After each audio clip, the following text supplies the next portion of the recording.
देशाच्या उत्तरेकडे असणाऱ्या बहुतांश राज्यांमध्ये थंडीचा जोर वाढलाय। याचा परिणाम महाराष्ट्रातील वातावरणातही दिसून येतोय। राज्यात विदर्भ आणि उत्तर महाराष्ट्रामध्ये तापमानात लक्षणीय घट नोंदवली जाते। सध्या राज्याच्या बहुतांश भागांमध्ये तापमान 10 अंशावर पोहोचलं असतानाही ढगाळ वातावरण तयार झाले। त्यामुळे अनेक ठिकाणी पावसाची स्थिती निर्माण झाली आहे। पुढील 24 तासात राज्याच्या काही भागांमध्ये पावसाच्या तुरळक सरींची शक्यता वर्तवण्यात आली आहे। कोकण किनारपट्टी क्षेत्रासह उत्तर महाराष्ट्रात पाऊस होणार आहे असा अंदाज हवामान विभागाने वर्तवलाय। तर राज्यातील निचांकी तापमानाची नोंद धुळ्यात झालेली आहे। इथं पारा 5 अंशावरती पोहोचलाय। तर सर्वाधिक तापमानाची नोंद रत्नागिरीमध्ये करण्यात आली असून इथं तापमान 33 अंशाच्या घरात राहील असा अंदाज आहे। दरम्यान हवामान विभागाने कोकणात 11 जानेवारी रोजी तर मध्य महाराष्ट्रात 12 आणि 13 तारखेला पावसाची शक्यता वर्तवलेली आहे।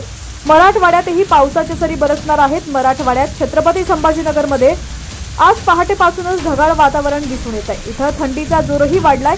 गेल्या 3 दिवसांपासून इथं थंडीत वाढ झालेली आहे। अशात पावसाचा देखील इशारा देण्यात आलेला आहे। देशभरातील हवामानाचा विचार केल्यास सध्या दिल्लीमध्ये थंडीचा कडाका कायम आहे। तर उत्तर भारतातील पर्वतीय क्षेत्रांमध्ये थंडीचा कडाका मोठ्या प्रमाणात वाढत असून हिमाचल प्रदेशातील शिमला या ठिकाणी देखील हिमवृष्टीचा अंदाज वर्तवण्यात आलाय।